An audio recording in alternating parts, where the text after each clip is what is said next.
Hello everyone. Thank you very much for attending this in-service presentation on how to perform maintenance and quality control on the Sysmex hematology analyzer. According to the education and training in the laboratory section of our class book, the first step in correcting a situation is to identify a problem and determine a corrective decision. I will be taking a student-centered lecture approach for this in-service, specifically student-directed discussion. This will be at an advanced level of instruction because everyone here has a degree in medical laboratory science. I did create handouts that follow this presentation. They are yours to keep for reference for later times. Quality control on this analyzer should be performed once every 8 hours or 3 times within a 24-hour period. These are the quality control vial levels, which we are all very familiar with. We have consistently been having issues with reticulocytes being decreased for level 1 quality control.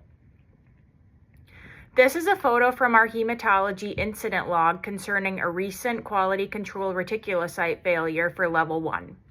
We are attempting to find out why we are having consistent issues with this measurement. Sysmex maintenance should be performed at the same time that quality control is run. This is due to the fact that quality control will need to ensure that there is no residual cleaning agent within the analyzer. Our facility performs maintenance on Wednesday mornings before quality control is completed.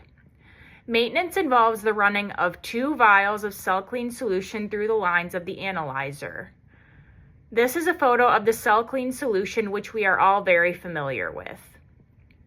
The cell clean should be run manually by placing the tube in the front loading area of the analyzer rather than by placing it in the rack and running it through the analyzer as quality control is done. This is because the analyzer may not initially recognize that this is cleaning detergent rather than sample testing. Cell clean is a bleach derivative and it flushes any residual blood cells and testing reagents from the analyzer. After the analyzer has been cleaned appropriately by the cell clean, it will automatically power down. After the shutdown, 30 seconds are typically waited until the analyzer is powered back on. We must not turn the analyzer on before 30 seconds have passed. Turning the analyzer on prematurely does not allow for it to release pressure that has built up within its reagent lines. This may possibly be one of the reasons why we are having an issue with receiving decreased reticulocyte measurements for level 1 quality control. After waiting 30 seconds, the analyzer will need about 10 minutes to reinitialize itself. The quality control samples generally separate out after being stored in the refrigerator. They must be brought to room temperature and should be completely mixed until no sediment remains in the tubes. This photo is a guide showing how to properly mix the samples, and this is located on the side of the Sysmex. As we can see, this guide also states that the vials should be set at room temperature for at least 10 minutes.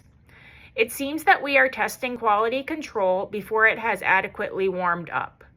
This can be contributing also to our issues with reticulocyte results. The vials should be first rotated between the palms of the hand for 20 seconds. They should then be rotated end over end to ensure complete mixture. This should also be done for 20 seconds.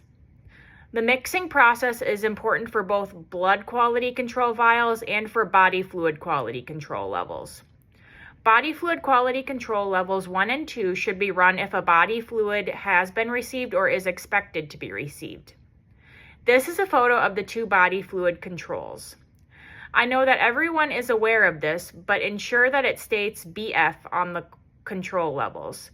This clearly differentiates body fluid controls. These controls must be mixed according to the Sysmex guide as well. Unless the analyzer has had maintenance performed or the analyzer has been shut down and powered back on, the body fluid controls are valid for 24 hours. This is a photo of a quality control chart. By clicking on the quality control level that failed, we are able to see on the chart the exact test that failed. This chart also shows us the number of standard deviations that the test was out by. This is important because it can give us information about whether there has been a consistent trend of upward or downward results, or if there was an abrupt shift. This can give some more background information regarding the quality control failure. If a quality control level fails, it is important to first and foremost remix the sample and rerun it. Oftentimes, this is enough to resolve the issue. If this does not solve the problem, a new bottle of quality control may be needed. Sometimes the issue does not involve the quality control sample, but rather the Sysmex instrument itself. If quality control levels are consistently out of range and attempts to get them back into range have been to no avail, an instrument malfunction may be something to consider. Thank you very much for your attention. There is a program evaluation at the end of this lecture, and it would be much appreciated if you could provide your feedback. Have a great day.